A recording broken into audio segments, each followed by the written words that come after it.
بسم اللہ الرحمن الرحیم نحمدہ و نصلی علی رسولہ الکریم اما بعد 15 روزہ اسلامی عقائد کورس کے دوسرے حصے کا 18واں عنوان ہے اہل بیت رضی اللہ عنہم۔ نبی کریم صلی اللہ علیہ وسلم کے اہل بیت، بیت کا معنی ہوتا ہے گھر، اہل کا معنی والے، اہل بیت یعنی گھر والے، آپ کے قریبی رشتہ دار، جن میں نبی کریم صلی اللہ علیہ وسلم کی بیویاں ازواج مطہرات شامل ہیں 11، آپ صلی اللہ علیہ وسلم کی 4 بیٹیاں شامل ہیں، آپ صلی اللہ علیہ وسلم کے 3 داماد شامل ہیں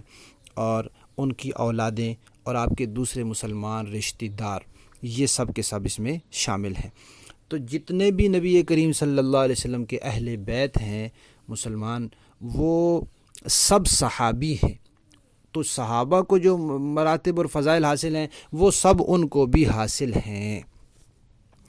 اور قرآن پاک میں اللہ تعالیٰ نے فرمایا کہ نبی کریم صلی اللہ علیہ وسلم کی ازواج جو ہیں وہ ایمان والوں کی مائیں ہیں۔ اب جو ان کو مائیں سمجھے، اپنی ماں سمجھے، وہ ایمان والا ہے، جو ان کو ماں نہ سمجھے وہ ایمان والا نہیں ہے۔ اور ایمان والوں کی مائیں ہیں تو مطلب ہے کہ پہلے وہ خود ایمان والی ہیں تو ایمان والوں کی مائیں ہیں۔ اور نبی کریم صلی اللہ علیہ وسلم کی جو بیویاں ہیں وہ دنیا کی سب عورتوں سے افضل ہیں اور پاکیزہ خواتین ہیں، اور حضرت نبی کریم صلی اللہ علیہ وسلم کی بیٹیاں بھی پاکیزہ ہیں، خصوصاً حضرت فاطمہ کے بہت سارے فضائل ہیں۔ آپ صلی اللہ علیہ وسلم نے فرمایا کہ وہ جنت کی خواتین کی سردار ہیں، اور حضرت حسن و حسین رضی اللہ تعالیٰ عنہ جو حضور کے پیارے نواسے ہیں، ان کے بارے میں فرمایا کہ جنت کے جوانوں کے سردار ہیں، اور فرمایا کہ یہ دنیا میں میرے 2 پھول ہیں۔ تو صحابہ کی طرح اہل بیت سے محبت رکھنا بھی ضروری ہے، یہ بھی ایمان کا حصہ ہے۔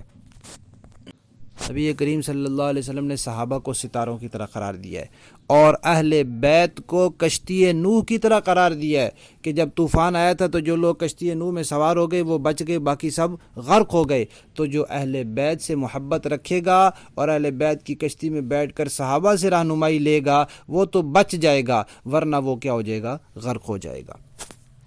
سورہ احزاب میں آیت نمبر 32 سے اللہ تعالیٰ فرماتے ہیں یا نساء النبی لستن کاحد من النساء، اے نبی کی بیویو تم دنیا کی عام عورتوں کی طرح نہیں ہو۔ فرمایا انما یرید اللہ لیذھب عنکم الرجس، اللہ تعالیٰ تم سے پلیدی اور ناپاکی کو دور کرنا چاہتے ہیں اور تمہیں اچھی طرح پاک کرنا چاہتے ہیں، تو اللہ نے ان کو پاک کیا۔ اور ترمذی میں روایت ہے حضور نے فرمایا کہ میرے اہل بیت سے محبت کرو میری محبت کی وجہ سے، تو جس کو حضور سے محبت ہوگی حضور کے اہل بیت سے بھی محبت ہوگی۔ اور مستدرک حاکم میں وہ روایت ہے حضور نے فرمایا کہ میرے اہل بیت نوح علیہ السلام کی کشتی جیسے ہیں، جو ان میں سوار ہو گیا وہ نجات پا گیا، جو پیچھے رہ گیا وہ غرق ہو گیا۔ اور بخاری شریف میں حدیث ہے حضور نے فرمایا کہ فاطمہ میرے جسم کا ٹکڑا ہے، جس نے اس کو غصہ دلایا اس نے مجھے غصہ دلایا۔ اور حضرت حسن حسین کے بارے میں فرمایا کہ وہ جنت کے جوانوں کے سردار ہیں، یہ روایت ترمذی شریف میں ہے۔